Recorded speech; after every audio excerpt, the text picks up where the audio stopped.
Salamat kay sa grasya sa Ginoo. Ito din ang grasya, Pastor. Dili ka ang ayan, pwede paboran. Amen? Oo na ang grasya. No, matag-adlaw na agi grasya, no? Hindi kita ang ayan, mabangon mo tayo ng buntag. Pero tungkol sa grasya sa Ginoo, nakaabot sa simbahan. Amen? Ako rin na magdugay because of time, Exodus chapter 15, in the Old Testament, the second book of the Old Testament, that is Exodus. Atong ipadayon ang atong lesson last Sunday. Kung nga ka last Sunday, one of blessed nga message no atong nakitaan ang atong natunan last Sunday about crossing the Red Sea.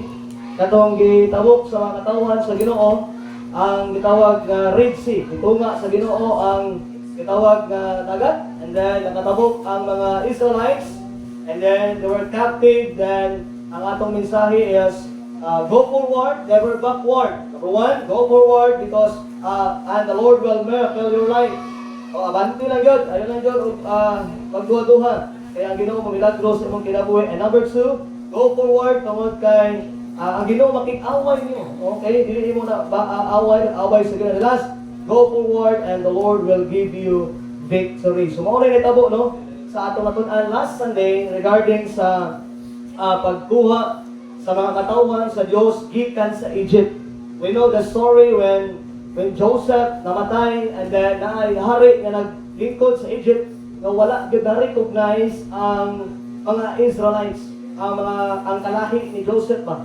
And then abot ang point nga they were captives, there was slavery, halos tanan gibang sila, then nakita sa Ginoo ang ilang kalisod, ikuha sila sa Ginoo. In short, gitagaal mga milagro. I think naipulo ka milagro, ika-11 tong gitunga ang dagat. Ang pinakadugay is katong gitawag nga pagtunga sa dagat. So, di na ito balikan, di mo ito wali last Sunday. So, di na ito balikan. So, ako lang sa taga-emphasize. And then, atong tunan karon chapter 15, verse number 22 down to verse 27. If you there, then makita mo, please stand. Manindog ka palihog. And then, after sa chapter 15, ang back sa chapter 16, verse 1 down to verse number 5. Okay? Atong basahon sabay. Okay? I believe ang pulong sa Ginoo, it is one of the best book nga matun-an din nato ang atong gitawag nga kahimtang as a Christian. Okay, verse number 22 down to verse 27 in the book of Exodus chapter 15. Naana, say amen. Sabi mo Bisaya mo Bible, wala may problema basahan sa Bisaya. But I prefer nga nabasa ko sa English, try na ko i-translate sa Bisaya unya. Okay? Verse 22 atong basahan sa Bible na restart, begin. So Moses brought Israel to the Red Sea, and he went out into the wilderness of Shur, and he went 3 days in the wilderness, and found no water. Verse 23. And when they came to Mara, they could not drink of the waters of Mara, for they were bitter, and therefore the name of it was called Mara. Verse 24. And people murmured against Moses, saying, what shall we drink? And he gave it unto the Lord, and the Lord shewed himself in three, which when he had cast into the waters, and the waters were made sweet, and he made for them a statutes of ordinance, and there he proved them. Verse 6. And he said, if thou wilt diligently hearken to the voice of the Lord thy God, and wilt do that is right in his sight, and wilt give ear to his commandments, and keep all his statutes, I will put none of this disease upon thee when I have brought upon the Egyptians, for I am the Lord and healeth thee. Verse 7. And he came to Elim, where were 12 wells of water, and 70 palm trees, and they encamped there by the waters. Verse 1, chapter 16, and start begin. And they took their journey from Elim, and all the congregation of the children of Israel came unto the wilderness of Sin, which is between Elim and Sinai, and on the 50th day of the second month after their departing out of the land of Egypt, and the whole congregation of the children of Israel murmured against Moses and Aaron in the wilderness. And the children of Israel said unto them, would to God he had died of the hand of the Lord in the land of Egypt, when we sat by the flesh pans, and when he did eat not bread to full, for he hath brought us forth into the wilderness to kill this whole assembly with hunger. Then said the Lord unto Moses, behold, I will rain bread from heaven for you, and the people shall go out and gather a certain rate every day, that it may prove them whether you will walk in my law or no. Verse 5. And it sounded that the 6th day they shall prepare that which they bring in, and it shall be twice as much as they gather daily. Let's pray. Lord, once again, salamat sa iyong tulong. Thank you, Lord, for the life of Israelites, Lord. Mga katawangan na iyong pipili. Lord, help us to have a lesson this morning. Lord, dili naman yung mahimo without your help. Holy Spirit, bless us this morning. Lord, use me as I preach your word. Kung naa may butang, Lord, na mahimo na mo, Lord, na dili maka-aymaya, na mahimo, makababag sa kantuon sa iyong pulong. Yes, forgiveness. Lord, we need your power. We need your presence. We need your help this morning. Lord, we struggle sa mga butang na among ginahimo, diya mahimo, Lord. There are times, Lord, sa among pag-follow, sa among obedience, na ay makapakyasan, na ay mga butang, Lord, na usahay, isod kayo sa among. But Lord, today, I pray that you will give us, Lord, help us, Lord, na masabta na mo ang iyong tulong sa diyanong pamaagi. Dili man tanang, Lord, but give us something na dili pa kaya matudlo na po, Lord, but matudlo din mo sa iyong katawan. Lord, control my tongue, control my mind, control, Lord, everything na magawa sa akong bakbak. Kung sa may magawa sa akong bakbak, Lord, ikaw ang mahimaya. Ikaw, Lord, ang mag-glorify everything what we are doing this morning. Lord, we put everything in your hands. We love you, Lord, in Jesus' name. Amen and amen. Let's be seated. Once again, maayong bundan. Amen. Salamat kayo sa matagpusan. And I believe it's a blessing na naamo karon. And I see your, your face, no? One of my encouragement as a pastor na makita mo every Sunday na as a church. Now, atong ipadayon ang nahitabo regarding sa tunang last Sunday. Na ato lang short ang story. O na siya, nakatabok na ang mga katawan sa Ginoo gikan sa Egypt. And by the way, Egypt is maunang lugar kung sila na captives, kung sila nahimo silang slavery, and then nakagawa sila diha. Kung gitunga sa Ginoo ang dagat, nakatabok na sila. And then, pag-abot sa panahon nga, isunod po itong mga sundalo, ang mga sundalo po sa Egypt, nangamatay tungod kay ipatay sa Ginoo throughout sa dagat na nibalik o tiklop balik. And igsoon, ato makitaan diha, kung imong tan-awon, ang gitawag igsoon nga paghawas gikan sa slavery sa mga katawan sa Ginoo is para sa ila, sa iyong nagad kayo. Kung isipon nimo, dili man sila ang nagtunga sa dagat, tama? Dili man sila ang nagtuon kang pero para hangion si pero nga awason sila. Kung imong tanawon ba ang ilang salvation na gikan sa slavery, ang ilang kaluwasan, ang ilang naangkon gikan sa Dios, wala din sila naghago. And you know what? It's what Christians right now. The same thing with us. We are slavery and sin. Tanang kagikuptan sa sala. Kung ito ba kaigsoon, wala din usa nato na igsoon na kaya bayaran ang imong sala. That's why, gihimo sa Ginoo ang kaluwasan nga libre. Una itong Sunday school ganina, nga sa diin, wala kay himuon, wala kay daing mahimo. Kundi sa liga na si Christ, ay nakaluwasan libre lang. Wala kay mahimo nga igsoon nga kung sa diin, ang kaluwasan simple na din kayo, is easy to be saved. But you know what? There's a problem. Ang kaluwasan sa yun kay madawat sa tao. But after that, ang pag-follow sa Ginoo. Ang mga katawan sa Diyos, sa iyo na tayo sila nakagawas sa lugar sa Egypt. Nga ang Egypt, grabe, manigay na sila ka. Itawag igsoon na tagad mga soldiers sila, wala makapildi at that time. Pag ang mga katawan sa Diyos, nakahawa sila from slavery, nagkaroon sila freedom sa ilang gitawag at kinabuhi. And easily for them, nalaangkon nila ang gitawag na salvation sa ilang kinabuhi. Kaya dili na sila gituptan sa gitawag na lugar na Egypt. Easy for them, na-save sila. But you know what? After the victory, is struggle. Tulog ka, unsay result nila?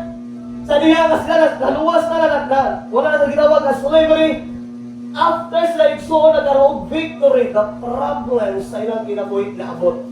O ang ato makitaan pero nabuntag igsoon, ang ilang struggle na igsoon, yes, ang tao sa iyo kay maluwas, ang atong naangkon nga kaluwasan sa iyo nagid kayo. But ang pinakalisod nga part, ang pag-step up at tumangan sa Diyos.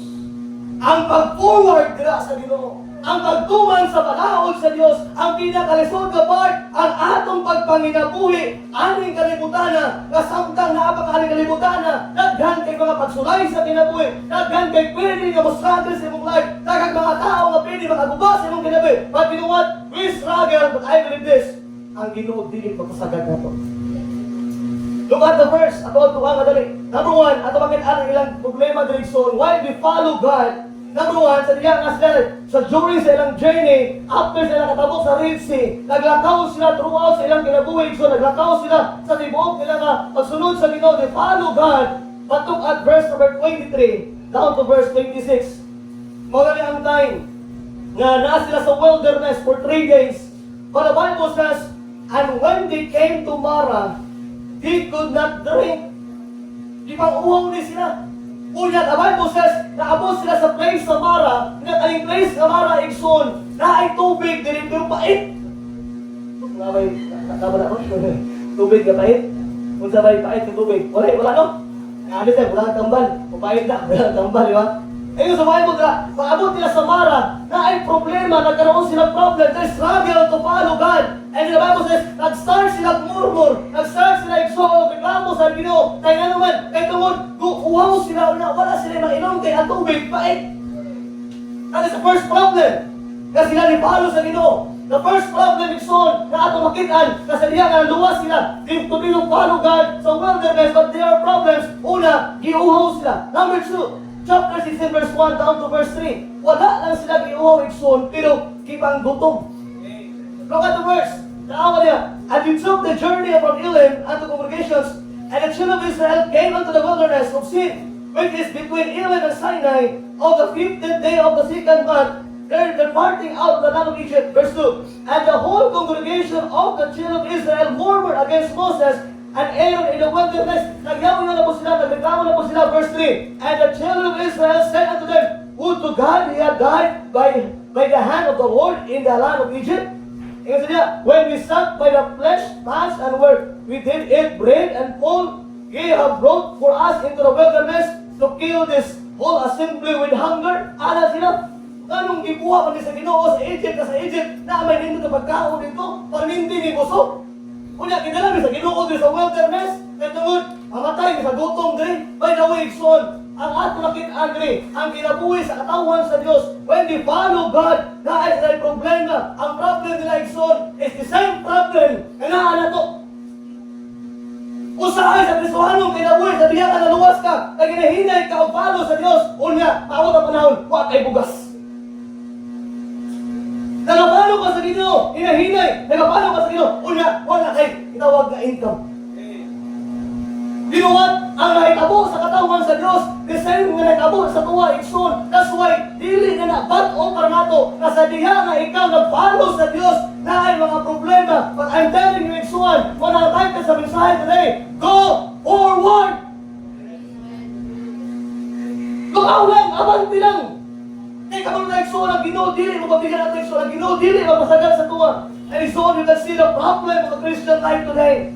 Many of us, honestly, tinuod ng gani, there are times na ay Domingo, na ay Sunday, kadi ka makaadtog sibahan, kay tungod, nangita taog kwarta. Ako ba nakagiyan? I believe all of us. Kapag ka every Sunday, hindi mo kwarta, kay ugma, Monday, mag-eskwela ay mong mga anak, walay maunon. Na ang galing yung son, if you keep the promise of God, unaha ang Diyos, unugang mo. Yes, na ay mga trials in life, but I'm telling you, if you have faith in God, God will supply.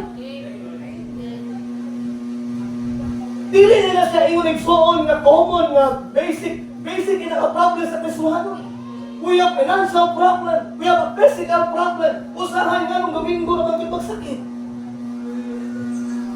The common and basic problem, you know, so the Bible says, kaya nga problema is basic is problema sa Kristohanon, kaya ang yawa, maayo kayo mo bit ang problema na to. By the way, every Sunday is the Lord's Day. Amen? Hindi na sa atong mga adults, pag-ibig na itong mga teenagers, ang atong mga estudyante dito.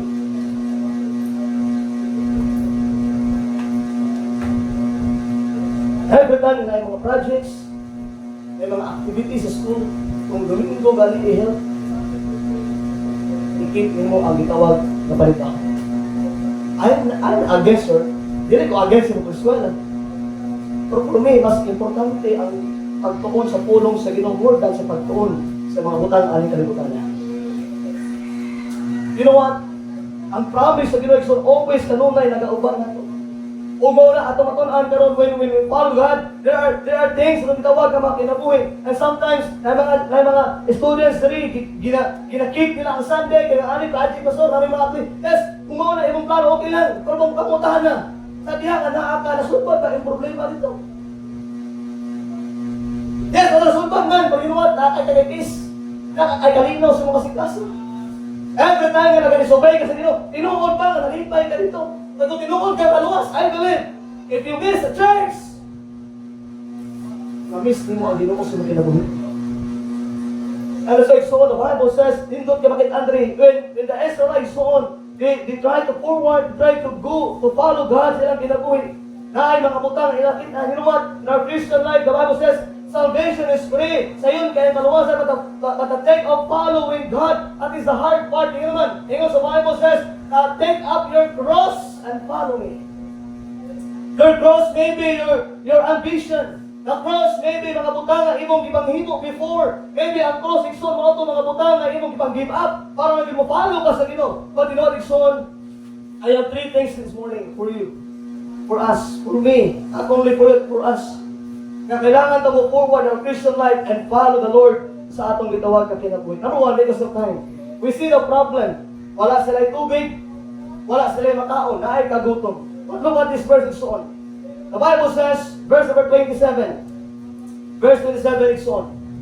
Okay, verse 27. The Bible says, and they came to Elim, where were 12 wells of water, and 70 and the palm trees, and they encampered there by the waters. Na kung sila pasabot they have problems, wala sila mainom, and then nihangyo sila sa Ginoo. Ang ilang hangyo sa Ginoo, yung sa Lord, ay mo sila inang Ginoo, nga kaling tubig, diri nga pait, iyaning patang-ison, para makainom ka. Pero lahi ang plano sa Diyos. Ikaw na Bible, nilakaw sila, niabanti sila, niabot sila sa Elim. Di makabot sa Elim na ay tawag na 12 wells of water, na ay tawag ng wells dito, 12 ka wells, and then na ay tawag na 310 palms, 70 ka mga palms, na nagaprovide ng tubig. O ikaw na Bible, ang kanang lugar ikson, they encountered there by the waters. Dito sila nagkampo, nag-inom sila ng tubig, grabe inom ng tubig, gitagaan sila sa Ginoo, i-provide sa Ginoo nila pinaglan despite na sila nagareklamo. Sa mga verse, sa doble natin, chapter number 16, verse 4 and 5, about tapos sa hunger, kagutom. Talawa na, verse 4, then said the Lord unto Moses, behold, I will rain bread from heaven for you. Nireklamo ang mga katawan, Lord, dahil ninyo mo sa wilderness para kagutom, ang tubag sa Ginoo, okay, pagpadala ko ninyo tinapay, pagpaulan ko tinapay, gikan sa langit, padulong sa inyo diha, yan ang Ginoo, okay, kunya ang mga supra, itigong ninyo na, sinaliman ka. Kung sa bakit Adrexon, number 1, nga points this morning, go forward, because God is always faithful. Go forward because God is always faithful. Look at the problem. Wala'y mainom. I-provide sa Diyos. Wala'y makaon. Ihatag sa Diyos. Kung sa gaya sa mutra, despite sa imong kalisod, God is faithful. Despite sa mga problema sa imong kinabuhi, God is faithful. The manna from heaven, mauna ang nag-sustain sa ilaha. Ang manna katong ginahulog ng bread, gikan sa langit. That is the manna, mauna ang ginapakaon sa mga katawan sa Diyos. Gikan sa langit, mahulog na, paon sa mga katawan sa Ginoo. Mabusog sila, nag-sustain na sa ilang kinabuhi. Ikson for pila, tamas, pila ka years. Kunya mauna ang ilang itawag na source nilang kinabuhi. Makakaon sila mana, mabuhi sila. Makakaon sila mana, mabuhi sila. Ikson, you know what? That is a temporary manna. For us today, always remember, ang atong panahon karon Ikson, Jesus is the bread of life. He is the manna from heaven. That's why if we have Jesus, it is enough. By the way, Ikson, inani na siya. Wala na may manna gikan sa langit na mahulog sa imoron. Prestoryahan ka na kung naa na kay Kristo, naa na sa imuha ang mana. Kung saan ang mana? That is the bread of life. Look at the chapter, John chapter 6, verse 30 down to 36. What I'm saying, Ikson, is mauli. If you have Christ, you have enough. If you have Christ, naanay mo sustain sa imong kinabuhi. Kung naanay kay Kristo, maunay mo supply sa imong mga panginahanglan. If you have Christ, if you are saved this morning, God is always helping you throughout sa imong mga panginahanglan. Wala ginapasabot na, naanay kay mana, di na ka magutom tungod kay naanay mana. That's the Lord Jesus Christ. Verse number 30 down to 36. Okay, look at the chapter. Chapter 6. Verse number, okay, akong basahon, sundin na sa mata. Verse 30. Ingon ang Bible diya. They said therefore unto him, what sign showest thou then, that thou we may see and believe thee? What doest thou work? Verse number 31. Our father did eat manna in the desert. Kung sa iyo sa mga Hudyo, mga Hudyo, ang iya daw amahan, nagpakaon sila og manna dito sa disyerto. Kinsa kay pasabot ani? Katong mga Israelites na nakadawat sa manna gikan sa langit. Next verse, next phrase. Okay? As it is written, He gave them bread from heaven to eat. Nihatag daw ang Ginoo tinapay para ilang mataon. Verse 32. Look at the verse. Then Jesus said unto them, verily, verily, I say unto you, Moses gave you not the manna bread from heaven, but my Father giveth you the true bread from heaven. Ingon ang Ginoo Hesus Kristo, si Moses, naghatag siya tinapay, mo pro katong tinapay, di man ito tinuod. Pero ang among amahan, ang Bible, naghatag siya og tinuod nga tinapay. Look at verse 33, son. The Bible, for the bread of God is He which cometh down from heaven. Ang tinuod nga tinapay sa Dios, ninaog gikan sa langit. Kung sila pasabot ni Moses rin, ang tinapay ang i-provide sa Ginoo sa mga katawan sa Israel para mabuhay sila. That is a temporary bread. Kaya nga naman, ang gitawag na eternal bread, that is the Lord Jesus Christ. Kapag sa insa ang utuod niya kaniya, makaangkon og kinabuhi nga walay katapusan og di na mamatay. Look at verse number 34. Verse 23. For the bread of God is He which cometh down from heaven and giveth life unto the world. Naghatag og kinabuhi sa kalibutan. Verse 34. Then said they unto Him, Lord, evermore give us this bread. Yan ang mga tao ng Kristo, Lord, yan ang tinapay, gusto na mo na maangkon. Asa ka na tinapay, Lord, gusto na mo na manawatan. Verse number 35, look at the verse. Verse 35, the Bible says, and Jesus said unto them, I am the bread of life. I am the bread of life. Now, di na mo kailangan ng mana gikan sa langit. Di na mo kailangan ng mana igsoon ang bread gikan sa heavens. You need is what? The Lord Jesus Christ. Kaya in the Bible, if you have Christ, you have a manna. You need na ka magutom someday. Na eternal life. And the Bible says, so, He is the bread of life. He that cometh to me shall never hunger. Oh, na as Christians, if we have problem in our needs every day, kung na may problema sa imong gitawag ang mga panginahanglan sa matag adlaw, always remember, you have Christ. And if you have Christ, you are enough. Bakit ano mo nagsunod? The Bible says, I am the bread of life. He that cometh to me shall never hunger.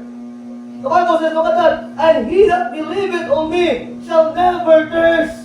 Kinsa ang nakadawat kang Kristo, dili na magutom. O kinsa nakadawat kang Kristo, dili na mauhaw. What I'm saying, so this morning, dili ibig sabihin, kay mo nag-promise sa Ginoo, dili na ka maningkamot, no? Maningkamot ang gapunta. Pero unaha ang Ginoo, kaya naman, sa imong pagpaningkamot, isupply sa Ginoo ang imong kinahanglan. The Bible says, He is the bread of life. And he that believeth on me shall never hunger. And he that believeth on me shall never thirst. Verse 36 on. But I said unto you, that ye also have seen me, and believe not. Subo lang na ay nakakita sa ilaha, nakakita ng Christ. Pero daghan kaayo nga wala ni tuon niya. He is the bread of life. Like so, God is so very faithful for us that providing the Lord Jesus Christ na mahimo na ito igsoon nga gitawag na bread of life. Na never na ka magutom, di na ka mauhaw. God is faithful to His promise. Ang Ginoo, faithful siyang promisa. Look at the verse, Hebrews chapter 10, verse 23. Naganda verse na abrihan. And I challenge everyone to turn your Bible. Hebrews chapter 10, verse 23. So on. Jesus Christ is the bread of life. He is eternal life. He is the bread of life. It's so sa din. Nag-promise ng Ginoo niya. Hebrews chapter 10, verse 23. The promise of God. Faithful kaya Ginoo. God is faithful to His promise. Dili ba kahapon ng Diyos igsoon, faithful siya sa mga promisa. Chapter 10 verse 23, the Bible says, ako basahon diri, let us hold fast the profession of our faith without wavering, for He is faithful that promise. Ang Ginoo igsoon is faithful sa iyang mga promise. 11:11, look at chapter 11:11. The Bible says, Through faith also Sarah herself received strength to conceive seed and was delivered of a child when she was past age, because she judged him faithful who had promised. Like son, faithful ang Ginoo sa iyang mga promesa. Number 2, son, he is faithful to his servant. Dili lang faithful ang Ginoo igsoon sa iyang promise, but God is faithful to all his servant. Ang mga alagad sa Ginoo igsoon, faithful kay Ginoo sa tuwa. Look at the verse, 1 Peter chapter 9 verse 4, chapter 4 verse number 19. 1 Peter 4. Look at the verse on. God is faithful. God can provide our needs. We have Christ, we have enough. Kung natin Ginoo igsoon ni Kristo igsoon mo na ang time na magkaroon tag contentment sa itong kinabuhi. 1 Peter chapter 4 verse 19. He is faithful to his servant. Faithful kay Ginoo igsoon sa iyang mga alagad. Dili lang ako ang alagad sa Dios, but all of us that are saved, we are the servants of God. Chapter 4 verse number 19. Look at the chapter and the verse. Ako basahon din, sundin na sa mata. Chapter 4 verse 19. Ako basahon sa Bisaya. Ingon ang Bible direction, tungod niini itugot kanila ang nag-antos sumala sa kabubuton sa Dios. If you are being gitawag igsoon suffer according to the will of God, ingon sa diya mo ang mutukyan sa pagpagbantay sa ilang mga kanag ngadto kaniya diya sa pagbuhat og maayo. Ingon nga ngadto sa usa ka matinumanon nga magmumugna. Now igsoon, God is very faithful for his servant. Sa mga verse 1 Thessalonians chapter 3 verse 3. Ato na siyang dadalion because of time. 1 Thessalonians chapter 3 verse 3. Okay, number 1 point, go forward because God is always faithful. Chapter 3 verse 3. Chapter 3 verse 3 in the book of 1 Thessalonians, the Bible says, ingon sa Bible, aron walay tawo nga matarog pinaagi niini nga mga kasakitan, kay kamo mismo nahibalo nga kami gikatakda na ngadto niini. 1 Thessalonians chapter 3 and verse number 3. And we read that no man should be moved by this affliction, for yourselves know that appointed their answer. Balik. Second daw. Sige daw second. 2 Thessalonians chapter 3 verse 3. Pagkaagro 3. Dre day. Mali ako ang natay. 2 Corinthians chapter 3 verse 3. Ingon ang Bible, apan ang Ginoo matinumanon. Next phrase, kinsa mulig-on kaninyo o mubantay kaninyo gikan sa dautan. Like so on, but the Lord is faithful, who shall establish you and keep you from evil. Like so on, go forward. Kung may lisod kaayo sa pag-follow sa Ginoo igsoon, I believe walay laing mahimo diya is to go forward. Takaw lang kita igsoon, move forward lang kita. Kaya naman ang Ginoo faithful sa atong gitawag nga kinabuhi. He is faithful to his servant, is faithful to his promise. Like so on. Before I got saved, I know, sa wala pa ko naluwas, daghan yung pangandoy sa kinabuhi. Marami daw, nakabalo ka na sayo, kaya namin nadagpo ka sa kawan-on ba. Nag-grow up may sa gitawag na farm, ang lugar, bukid, hindi mo mo ako, nagahumay ni, nagabasak. And then, nadagpo may nga, ginawalan siyang papa, nga mag-anong mga humay, and then maghagbas sa pilapil. We grew up in sa gitawag so na kanang kalisod o kawan-on. Diwal guys, school ako after I graduate sa high school. Kapoy mga pangandoy sa kinabuhi.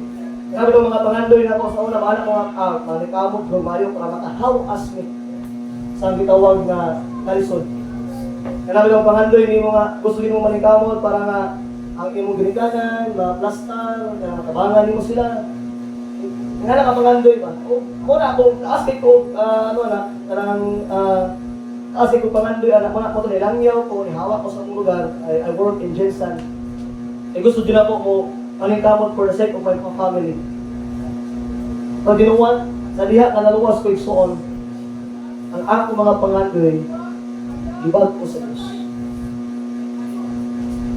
Sa una, before ako, gusto na ko magkaroon o ging-ani para akong pamilya, makasakay ging-ani, makakaon o ging-ani, magkaroon sila o makaprovide ko sa ilang mga kinahanglan. That is my ano ba, kung pangandoy na ako sa kanya before, wala pa ko na sa'yo. Pag ginawa, na diya ang naluwas ko igsoon, God changed my dreams.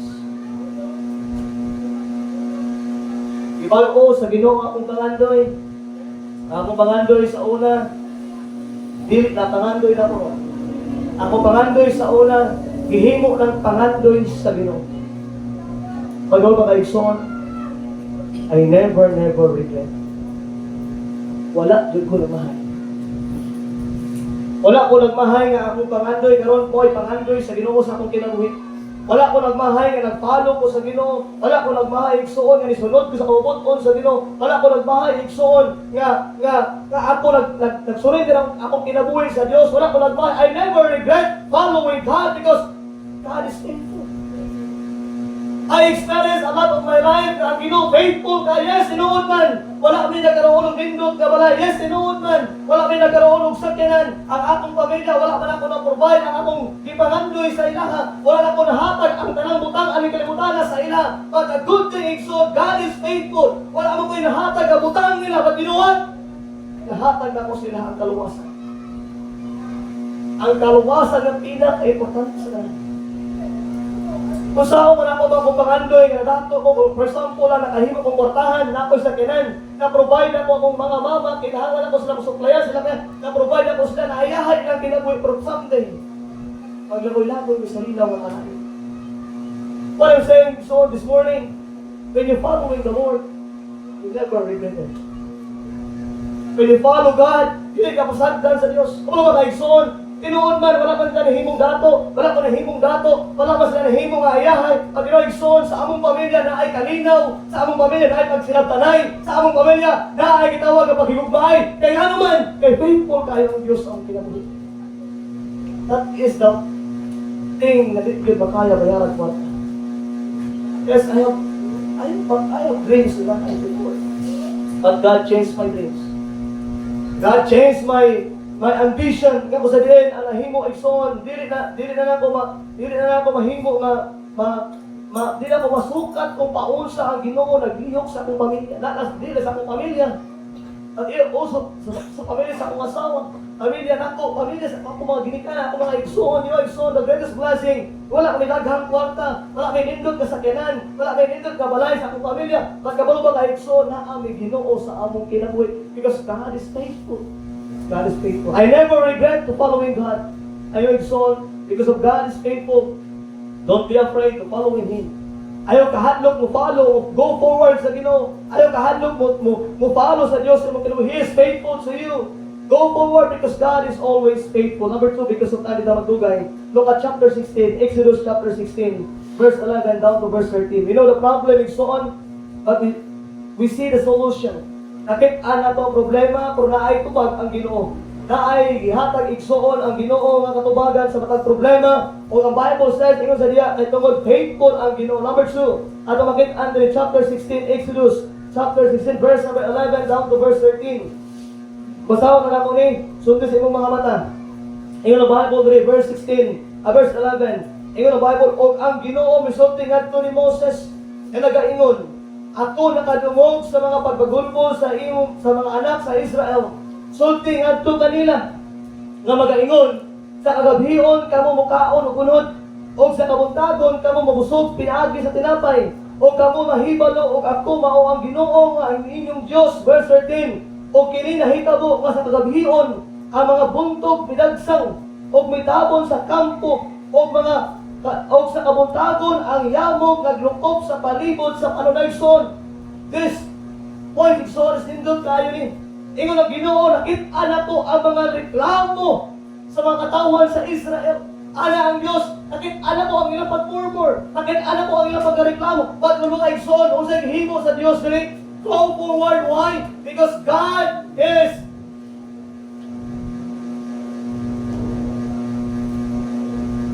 God's mercy always available. Verse number 17, verse number 13. Ingon nga o kini nahitabo sa kagabhion ang buntog midagsa o mitabon sa kampo o sa kabuntagon ang yamog naglukop sa palibot sa panunayson. There is time nga ang mga katawan sa Ginoo nagreklamo sila. Pero you know what, Exxon, ang Ginoo wala ginasutok ulot ha. Hindi kayo itong patyo sa Ginoo mga katawan ng mga reklamador. Hindi na patyo sa Ginoo. Ang mga katawan sa Ginoo nagreklamo, pili sila ng judgment sa Diyos. But you know, God, because God is mercy, because God's mercy igsoon, always available. Wala gyud sila gitagaan kasupo sa Ginoo. Ang kaluoy sa Ginoo igsoon, gipaabot niya sa iyang mga katawan nga despite na nagreklamo sila kagamay ra pagkaon. Ingon ang Dios, okay pagabi tagaan ta bug nindot ka pagkaon. Kanang unod. And then ang mga tawag nga lang quail, gani sa quail kung sa Bisaya pa. Quail is murag ang English di ang quail is kanang gitawag na sa Bisaya diri ang quail is buntog. So diya ko no? Talong kayo. Kung kini tabo nga sa kagabion ang buntog sa mga quail ka bang ang tawag na? Kung sa ha? Langgam sa kasi langgam. Pugo? O pugo. O pugo. Mao niya gimadala sa Ginoo para di sila matugnawan. Yung Bible niya, o kini tabo nga gabiyon sa buntog, midagsang, o mitabo sa kampo, o sa kabuntagon, ang iyamog, naglukok, palibot sa panagaigsoon, ano sa igsones, mo siya ba? Maski unsa ka, isipon mo no, yung imong gitanaw na ginabuhi sa katawan sa Israel ba? Grabe na kayo ang gipakita sa Ginoo, giprovide, gipainom na sila, gipakaon na sila. O grabe, reklamo niya po. Puro kita usahay no? Grabe na buhi sa Ginoo sa imo, grabe na palikabot sa Ginoo sa imo para lang gimatarong kaplog. Magdumog ka po. Ano na? Because God's mercy is always available. Amen? Na ay kaluoy ang Ginoo. Ano naman? Kung every sala parato, patyo ka sa Ginoo, abot ka mabuhi pa karon. Pasalamat ka ang kaluoy sa Dios, nagpapabilin. Ang pasalamat ang kaluoy sa Ginoo. Maski usay, reklamador kayo sa Ginoo. Pero igsoon, wala jud ka gipasagdan sa Dios. Kaya naman ang Ginoo still nagakaluoy naghapon na to. God's mercy show unto them maski sige sila og reklamo. Nagapakita ang kaluoy sa Ginoo sa katawan sa Dios. Maski reklamador kayo siya. Na igsoon, I'm telling you this morning, instead of murmuring, why not you ask God for help? Eh, sige reklamo kasi mong kinabuhi ka ng aning-aning ko. Why, magdoon ka sa Ginoo. Mga tabang sa Ginoo. Hindi ka makatabang sa mga magreklamo. Instead of murmuring, son, why not to ask God for help? Instead of blaming other people, why not you pray for them? Instead yung mag-blame ka sa imong asawa, mag-blame ka sa imong mga anak, mag-blame ka sa imong bana, why not mga nangyaan po? Instead of being unthankful when you come to God and say, Lord, thank you. Sometimes, na ay mga butang sa itong kinabuhi, son, gawa ito na saktan, na despise itong kinabuhi, na ipagbuhat sa Ginoo. But still, God's mercy is always available. Yes, sahay, kung yan sa rin kaya makisohanan. Kaya bitaw ang kabalot ang Ginoo, malulipan bitaw na, okay na ni buhaton, kaya maluoy naman ang Diyos. Usay, gina-take na ito ang advantage ba? Ang privilege na anak ko. Na instead of taking this advantage na mahimong pabor sa tuwa igsoon, pero usahay ang mga Kristohanon, mahimo i-take nilang advantage nga, sige lang, okay lang yung maghimong sa laban sa bagay. Ang Ginoo maluloy-on bitaw. Ang okay lang ni Brad na maging-anit ka, naman. Ang Ginoo maluoy bitaw, yes, sabi daw. Ang Ginoo maluoy for someday. Kaya naghihimo ni mga mali, i-judge sa Ginoo. Yes, God is merciful. God is merciful, igsoon. God's mercy is always available, but we don't abuse it. Ayaw i-abuse ang kaluoy sa Ginoo sa imong kinabuhi. Ayaw kumpiyansa sa imong gidawag kasuhanong kinabuhi. If God telling you to stop your sin, kung naay mga butang na dapat undangon, then undangan na. Kung naay mga butang na dapat tanggalon, then tanggalan na. Why? Because God is merciful and also God is a judge. He is maghukom ka nato igsoon sa gidawag ka kinabuhi. Now, nais sa katot, naman takabalo, prevention is better than cure. Ang paglikay daw, mas maayo para ikaw makaayo. Samtang naapay panahon igsoon na maglikay-likay yung nagida. Kaysa makaproblema ta. Many Christians today, we are so very, kanang gitawag igsoon na kumpiyansa agad. Tungod kay, kabalutan nga ang Ginoo is mercy. Ang atong Ginoo is maluloy-on kaayo. But there are verse at ang igsoon about mercy. Jeremiah chapter 3 verse 12 to 15. Verse na. Then after ano, magto ko sa ikatulong na puntos. Number 1, go forward because God is always faithful. Go forward because God's mercy is always available. Jeremiah chapter number 3. Jeremiah chapter 3 verse number 12 down to verse 15. So this morning, naka-learn ta about sa mga katawhan sa Ginoo. Jeremiah chapter 3 verse 12 down to verse 15. Masama ko ni, sundi lang sa mga mata. Paspas na, because of time, chapter 3 verse verse number 12 down to verse 15. The Bible sa diri, verse number 12. Ingon diri Bible. Lakaw og imantala kini mga pulo nga atubangan sa aminahan. O pag-ingon balik ikaw masukihon nga Israel in the Bible verse number 12 verse 13. Look at verse 12. And I will not cause my anger to fall upon you. Di na po yata ang inyong kasuko kaninyo. For I am merciful. Ingon ginoon ay ako maluluyon. Saith the Lord, I will not keep anger forever. Verse 13. Only acknowledge the iniquity that thou hast transgressed against the Lord thy God, and thou hast scattered by the ways of strangers, and the even green tree, and ye have not obeyed my voice, saith the Lord. Verse 14. Turn, all backsliding children. Ingon Ginoo, balik na mo. Kung nabackslide ka, balik na. Saith the Lord, for I am married unto you, and I will take you one of a city, and two of a family, and I will bring you to Zion. Verse 15. And I will give you pastors according to my heart, which shall feed you with knowledge and understanding. Next one, verse 12, that is the Bible, verse 12. Go and proclaim this word toward the north, and say, return thou backsliding Israel. Ingon sa diya, saith the Lord, and I will not cause my anger. O dili na ko masuko sa inyo ha. Dili na ko masuko sa inyo ha. And pour upon you. I am merciful. Anong Ginoo niya? Kaya ako maluluyon, saith the Lord, and I will not keep anger forever. Like so, we thank the Lord nga ang Ginoo dili dahil masuko. Amen? Wala kayong gihukman ang atong mga binuhatan na dili maayo tubangan niya. Because God is mercy. God is merciful. Number 2, because of time, dito na magdugay. Balik sa verse 35, chapter 16, Exodus. Sige na, pahuman ako. And I believe this is the last point ng atong makitaan. Chapter number 16, verse 35. Number 1, go forward because God is always faithful. Number 2, go forward because God's mercy is always available. And number 3, so on. Verse 35. Verse 35. Ipakita ng Ligsoon, mo ni ang pinakanindot na makita ng Ligsoon. Verse 35. Ako basahon, ang Bible, verse 35. The Bible says, o ang mga anak sa Israel, ikaon sa mana. Sa kapatan katubig, hangtod sila miabot sa usa ka yuta nga gipuy-an. Sila mikaon sa mana, hangtod sila miabot ngadto sa mga utlanan sa yuta sa Kanaan.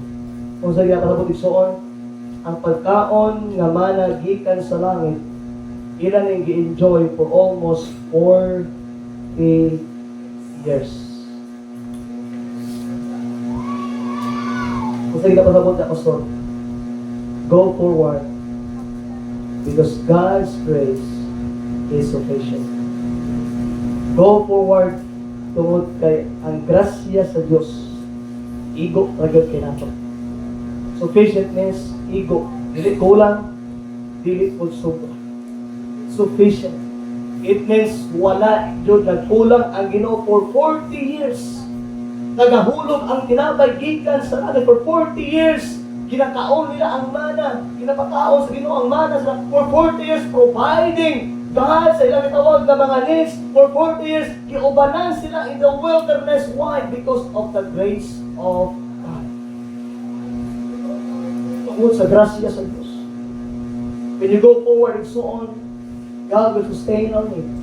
Kung ikaw mo forward, kung ikaw mo follow sa Ginoo sa imong kinabuhi, ang Ginoo mo sustain sa imong kinahanglan. Dili kaniya pasagdan. Always remember, for 40 years, ang mga tawhan sa Ginoo, they enjoy the man, I don't know kung sa kalamit niya, kaya wala sila na, wala agresawa, no? Kaya galing, makaog tinapay, sa isang ataw, siguro puro ka tinapay, tawa, di kaya na? I don't know kung saan nga man, kaya nga nung wala sila sa 40 years, buntag-unto hapon mo, nagkikaon nila. Kumulo eh. Di ba? Buntag ka, tinapay, unto, tinapay, magagabi, tinapay na punta, mag-auba, tinapay. For 40 years, they're doing that. You know what? Yung Bible niya, na-sustain nila why? Because of God's grace. That's why so ayo kahatlok na follow sa Ginoo. Kaya ang grasya paigo ra gyud. Dili sobra, dili pud kulang. God supply the need in every Christian, every believers who follow Him. All like so mga ginikanan, follow God in your life. Mga young people, follow God in your life. Like so on, there are times na mga young people mo follow sa Ginoo. And you know what? May mga ginikanan po murag magduduwa. Sabi ko ba ng istorya, kaysa one time, the pastor, wala bang ba, yung mga young people, eskwela mo ng Bible College, no? Bible College sila. Kaya, pagkuman ako sa pag-graduate na, wala sila sweldo. Kung ang taong guling mo ang pagutan o regarding ana, kwarta kita, siyempre college good. Make sure, pagkuman o college, nagpinay kwarta na. Nga na ba? Thinking nila, mag-college na sila, after ana asa ka sa trabaho, after ana unsa maimuho nila, after mag-college sila, nga ba na kwarta ng madawal sila? This is good thing for us. Kung isipon ni mo ha, kung ang mga maestra makaya sweldoan sa DepEd, kung ang mga trabahante sa munisipyo kaya sweldoan sa mga taga-munisipyo, kung ang mga police, army, tanan ng trabaho sa gobyerno makaya sweldoan sa Pilipinas, ikaw ba ka ha? Kain mo amo ang Diyos? Do you think, ma-question mo kung maabas na sweldo? Sa una-una ba? Kung sa dili kagamay mo lantaw sa imong Diyos, kung sa dili kagamay imong pagtuo sa Diyos, anong maingon man kakalaban sa sweldo? I believe in son, yes, wala may kwarta, wala may sweldo nga dako, panandangin yung son, God supply our needs.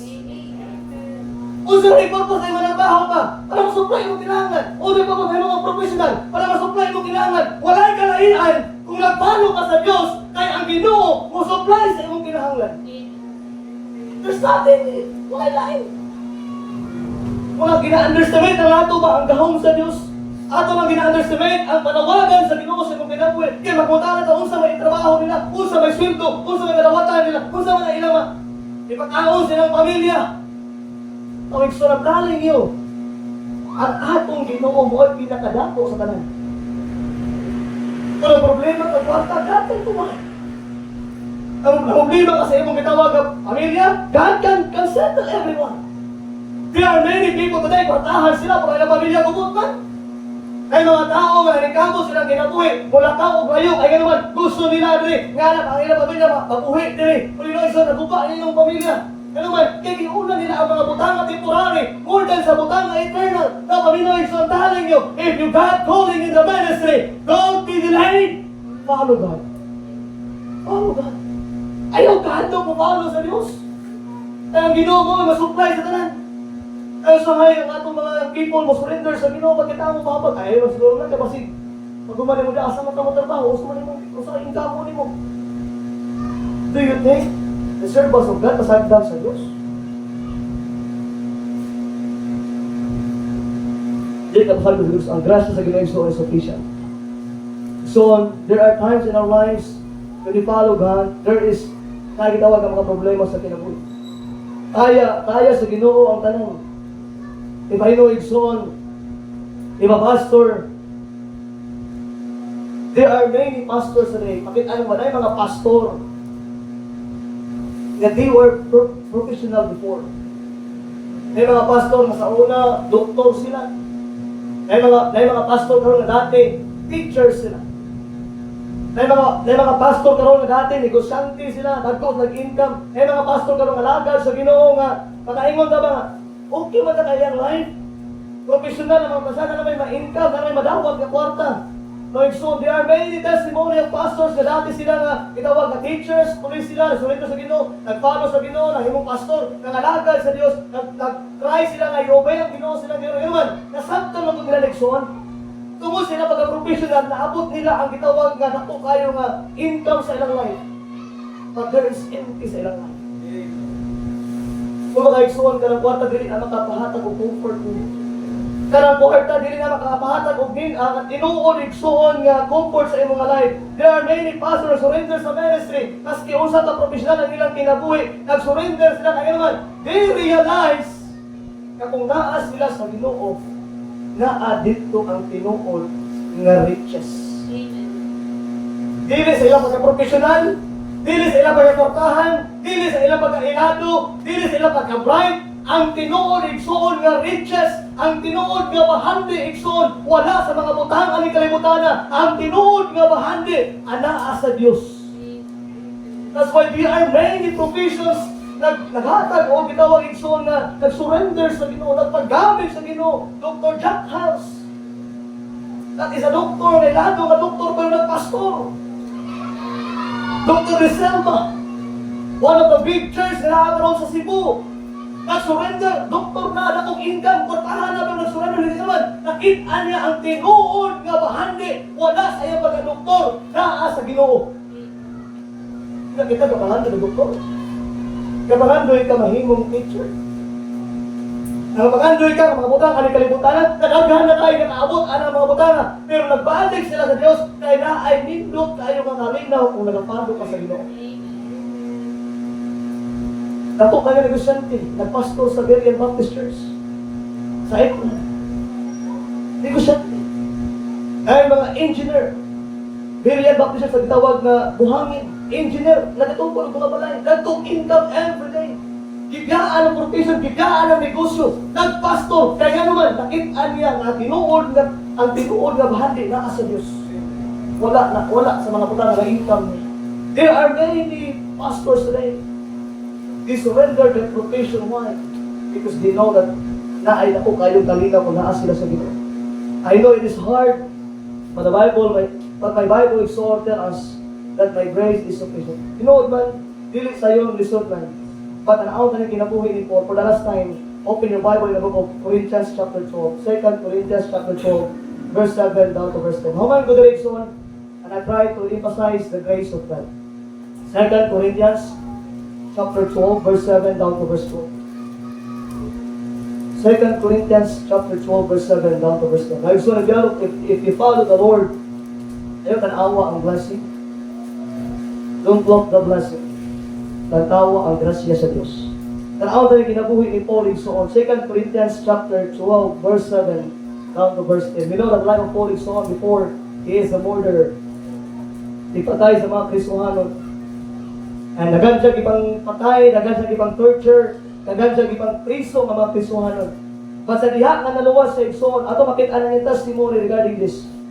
Look at chapter 12, verse 7. Basahon ako ni, sundin sa imong mga mata as we close this morning. Chapter 12, verse 7. The Bible says, unless I should be exalted above measure, through the abundance of the revelations, there was given to me a thorn in the flesh. Natawa ng word na thorn in the flesh, igsoon, kung sabi tayo, tunok sa unod. Sa diya nga si Paul nag-follow sa Ginoo. I'm telling you, si Paul nga nag-follow sa Ginoo na ay thorn of the flesh na nagababag kaniya. Na ay kabukaton nga ginabitbit niya. Na ay kalisod nga iyang ginabitbit. Kaling thorn of the flesh, igsoon, personal niya di nga nakuha, gikan sa iyang dati igsoon nga kinabuhi. Natigpatay mga Kristo na karon nabago na siya. Nanahay na ang iyang kinabuhi. Di follow Christ na. Naa siya gitawag igsoon thorn of the flesh. Kinabitbit niya nga kabukaton sa iyang kinabuhi while preaching the Lord, while serving the Lord, while following God. Look at verse. The messenger of Satan to buffet me, lest I should be exalted above measure. Verse 8. For these things I besought the Lord thrice, that it might depart from me. For third time, gihangyo niya ang Ginoo, Lord, kaning thorn of the flesh, kani ba akong ginabitbit nga kasakit, kaning kabukaton, para mas gaan ako, Lord, na mga lagad sa mga Lord, pili ba ang galong ni Muni, gihangyo ni Paul for 3 times. But wala, gitanggal sa Ginoo. Look at verse 9. Look at verse 9. Verse number 8, for these things I besought the Lord thrice, that it might depart from me. Verse 9, and he said unto me, ang tinubag sa Ginoo. Gihangyo ni Paul na, Lord, tanggalan niya kung thorn of the flesh, tanggalan niya kasakit, kaya nabatirin ako, para mas malaghan ito mahimo ni mo. But look at verse number 9. And he said unto me, ingon ang Ginoo kang Paul, my grace is sufficient for thee. Kung sa Bisaya pa, ingon sa verse number 9, ang akong grasya, kaigo alang kanino. Now, it's on, when we following God, maybe na tayo turn of the flesh, maybe na throughout the way na ay mga problems after problems, ay mga tao against sa tuwa, ay mga tao dili ganahan na to, ay mga tao nga maka-offend na to. But always remember, my grace is sufficient for thee. Amen? Wala ni rason na dili ka mumunda ka sa follow sa Ginoo ngayon. Because sa grace sa Ginoo, igsoon is paigo. Alam na to, verse 9. Ato imadayon, my grace is sufficient for thee, for my strength is made perfect in weakness. Ingon sa mga pulikson, kaya ang akong kusog, gihimo nga himpit diya sa kahuyang. Kung sa ingon ni Paul, okay lang ni sa kuha na ako ito the best. Kaya sometimes kung ako ni ma-remember, mahimo kong kusgan. Sa diya na ako ni ma-remember, kung ako ni ma-feel na ako ma-express akong kinabuhi, mahimo kong kusgan. Maningin mo na, verse number 9. Look at ba tayo? Most gladly therefore will I rather glory in my infirmities. Ingon ni Paul, verse 9, Ikson, busa sa labing kamalipayon ako hinuon magkahimaya sa akong kaluyahon.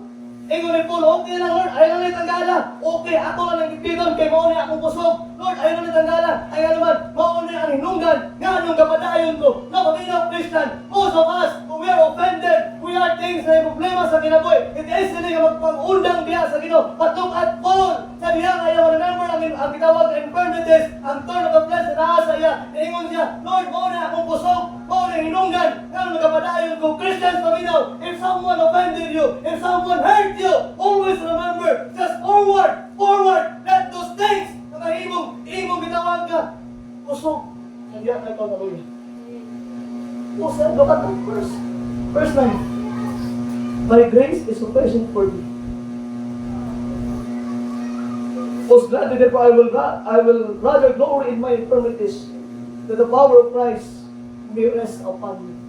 Look at the verse, it's so in the Bible, verse 9. Aron ang gahom ni Kristo magpabilin nga ni kanato. What Paul telling us?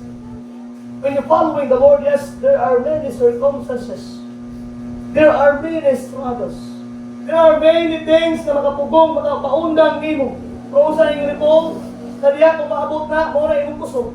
Sa diya kung maabot na, mo na hinungan mo padayon ka. And last, kung maabot na, ingon ni Paul, diga nimo ma-experience kung unsa kagamhanan ang Diyos. Let us please look at the verse 9, that the power of Christ may rest upon you. The thorn of the flesh, I don't know kung unsa to siya, but na mga scholars na ano ba? Gitawag daw kung sa kuwan pa, ginasalihan nila. Kundi, wala sa Bible siya. Based lang silang study. Mawala ko na ako, nadunggan ako na po niya. I don't know if it is true.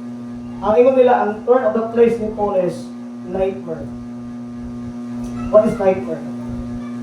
Kato ba itong time nga sa una, itong muwa pa siya naluwas, ang mga Kristohano na iyang ipangpatay, iyang ipangpriso, iyang ipang-torture, iyang ipangdakop, maoto'y nag-remind sa iya, sa diya kasi nagpapalo sa Ginoo.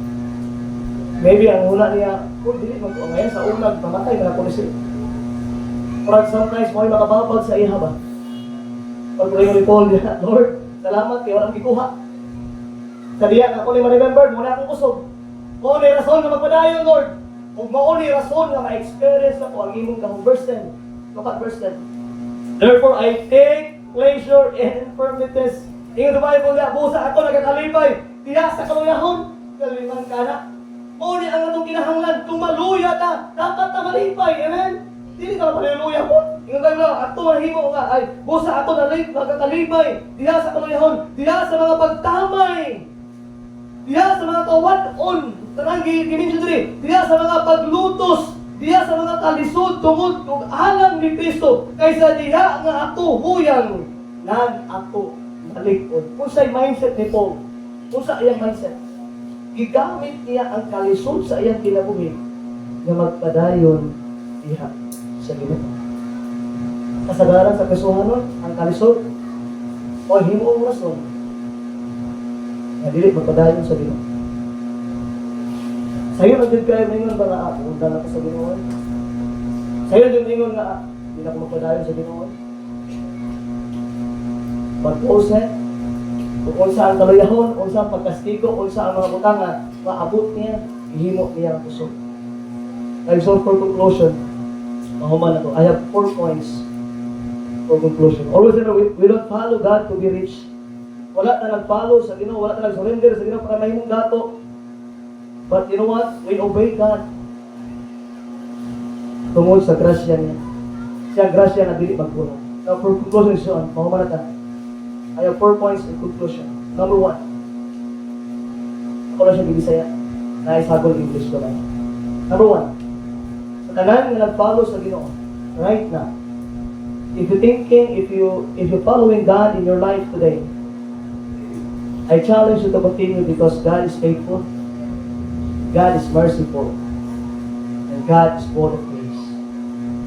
Whatever circumstances, whatever discouragement, just continue to follow God. Ayaw padala, ana. I challenge you, I'm telling you, just continue. Kung nag-follow ka sa Ginoo, imuha ni. Padayon ta, ayaw undang, padayon ta igsuon. Number 2, ikaduha. Sa tanan nga wala pa nag-follow. Ito mo mahadlok ka. Ito mo na ay tawag na fear in your mind. Maybe mahadlok ka mo follow sa Ginoo tungod kay basit unsa may tabo sa imong future, unsa akong ugma. So I'm telling you, so I challenge you this morning.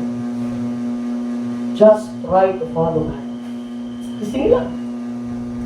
Kung di makaya, o balik. Kung di mo makaya, mo follow, and then, unda. For most of us, dili na mo follow, kaya may kahatlok. So I believe this, kung makasugod ka, you'll follow with all of your hearts. Then I challenge you, kung wala pa ka naka-follow sa Ginoo, wala pa ka naka-try, o follow sa Ginoo sa mga kinabuhi. I challenge you this morning, follow God. And I'm telling you, you never regret it. Dili ka magmahay. Ikatulog. Sa ato talaga na adri ka no. Sa tanan nga ni-follow na, nag-follow ka before, unya naka-stop ka. Or naka-undang ka. Tungod kay daghan kay mga rason nga nag-undang ka to follow the Lord. Maybe gigamit ang imong eskwela. Maybe gigamit ang imong mga financial needs. Maybe gigamit ang imong mga problema para muundang ka mo-follow sa Ginoo. I challenge you this morning. Balik ka diha sa Ginoo. Try to go back, follow me. Try to go back. Try to go back. God is a God of second chance. Try to go back. Balik ka sa Ginoo. Unya sa during sa altar call, pili ka mag-uol sa Ginoo mo, hangyo ka sa Ginoo, Lord, please, pili ba? Nabangay ko nga makabalik ko o follow nimo, makapangalagan ko balik nimo. Nabangay ko maging faithful ko balik nimo. For the last person na naadali ka ron. Sa tuwan ng tanan, kung nag-follow na ka, then continue. Sa wala pa nag-follow, I challenge you, just try. Sa tanan nga nag-follow pero nagundang, I challenge you, balik. But this is the last. The last. Kung nagaplano ka lang ka na muundang follow sa Ginoo, I challenge you. Take this lesson this morning. Before mo buhaton na muundang ka mo follow sa Diyos, take this lesson this morning. God is faithful. God is mercy. God is grace. Maybe this morning you have something ayun ka, muundang ako follow sa Ginoo. Di na ko masunod sa iya. Before you do that, I challenge you to take this lesson. Kay basic kung maabot ang time na muundang you can follow sa Ginoo, dili na nimo ma-experience ang faithfulness sa Diyos. Dili na nimo ma-experience ang kaluoy sa Diyos. Dili na nimo ma-experience ang grasya sa Diyos. That's why I'm telling you this morning, if you are planning kamuunda, dan ano yung mensahe? God is faithful always. God's mercy is always available. And also, it's on ang grasya sa Ginoo is sufficient, maigo para natin. Kadalas igsuon. You wonder why ngano ang katawan sa Ginoo naka-experience, ngano na-experience sa mga Israelites ang faithfulness, ngano na-experience sa mga katawan sa Ginoo ang kaluoy sa Dios, ngano na-experience sa katawan sa Ginoo ang grasya sa Ginoo unsa man ilang himo. Mas kinaas ilang unahuna kanunay. Kumaingon sila, Lord, mabalik na lang sa Egypt. Naana sa unahuna sa mga katawan sa Ginoo, Lord, mabalik na lang sa Egypt. Lord, mabalik na lang ni ko asa ni gikan. Wala o bayo katabang dito. But you know what? Sa gihimo sa katawan sa Ginoo. They experience faithfulness of God. They experience the mercies of God. They experience all the grace of God. Why? Because they go forward. Kung wala na doon sila, balik sa lugar sa Egypt. Gituman sa Ginoo ang lugar na gipromise sa ila. For 40 years, naabot nila ang place ng Canaan. Ang anak na place, i-prepare para sa Ginoo nila. And throughout the way, for 40 years in the wilderness, you see the faithfulness of God, the mercy of God, the grace of God. Why? Because they go forward. Hope this morning, this lesson will help us in our Christian life. Mag-aampo tayo sa pray. Dumutong ulo, iyong matumata. Mag-aampo tayo. Father in heaven, Lord, we come to you this morning. Lord, a lot of things that we need to understand. Sabi na mo, Lord, luwas kami, okay na ang aming kinabuhi. Sabi na mo, Lord, luwas kami, ayahay na ang aming kinabuhi. But Lord, nag-experience kita mo ang kalisod. Na-experience mo, Lord, ang kakulangon, ang kaluyan. Na-experience mo, Lord, ang mga butang. Yung wak na mo na-experience before. But salamat, Lord, remind mo karoon na gabit ka mahunta. Na despite sa mga nagian, Lord, you are faithful. You are merciful, God. You are God of full of grace. Lord, help us to realize the things na may nakababag na mo na mag-follow niya in your word. Lord, I don't know the heart of the people this morning. I don't know kung sa ilang ginaplano, kung sa hula-hula nila ron. But Lord, work in the hearts of the people. Help them, Lord, kung nag-struggle man sila kinabuhi. Kung naamay kami na nangla, Lord, ako nag-aampo ito magkatabang, ikaw nag-supply, Lord. Kabalo ka kung sa ilang mga needs. Kabalo ka, Lord, kung sa ilang mga paghinahanglan sa matagal. Lord, salamat, pinaakat. Salamat, pinaangkol na mo ang kaluwasan. Help us, Lord, not to go back in our old life. Tabangin ni Galit mo balik. Matabangin mo follow, hangkod. Kaya mo abot ang kamatayon sa among kinabuhi. Lord, bless your people this morning. We love you, Lord, because you first love us. In Jesus' name. Now it's so on.